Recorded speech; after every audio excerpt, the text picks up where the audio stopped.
Il-Moviment Graffiti flimkien mal Young Progressive Beings u Women's Rights Foundation tellaw dimostrazzjoni bilan li jkomplu jqajmu kuxjenza fuq il-vjolenza domestika fuq in-nisa. Id-dimostrazzjoni bit-titlu "In-nisa jxraqilhom aħjar" ittellet il-għada tal-Jum Internazzjonali għall-Eliminazzjoni tal-Vjolenza fuq in-nisa.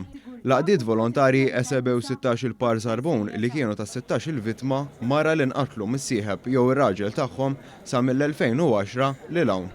Intant tkellimna waħda mill-attivisti f'din id-dimostrazzjoni li fost l-oħrajn spjegatilna kif il-vjolenza domestika tista' tieħu diversi forom barra dik fiżika. Il-vjolenza domestika mhijiex biss li xi ħadd tisawtek id-dar, il-vjolenza domestika huwa tajjir, huwa kontroll eċċessiv fuq dak li ma tista' tagħmel, tistax toħroġ, tistax taħdem, tistax kontroll li l-persuna mhijiex hija qed tgħix ħajjitha ma qed tgħix ħajjitha fil-biża' taħt il-kontroll ta' xi ħadd ieħor li m'għandux ikun.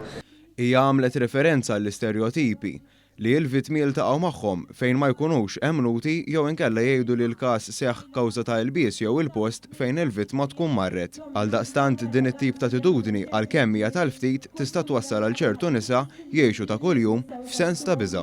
Żammit żidet tgħid li hu diffiċli li wieħed jikseb stampa ċara tas-sitwazzjoni hekk kif huma bosta vittmi li minkejja l-abbuż fuqhom ma jirrapportawx il-każ tagħhom. Bħala statistiċi diffiċli tkun taf għax ħafna nisa ma jirrapportawhomx dawn l-affarijiet. Tkun bil-qeda tieħu kafè u tibda tisma' x'dik ġrala hekk. Madankollu, Franceska Zammit saħqet li hawn diversi għajnuniet disponibbli għal vittmi fosthom helplines fejn persuna tista' tagħmel kuntatt ma' professjonisti. Huwa ħafna għajnuniet li huma aktar speċifiċi eżempju minn Victim Support Malta li huma terapisti, psikologi, eżempju grupp li joffru lek support bħala legalità.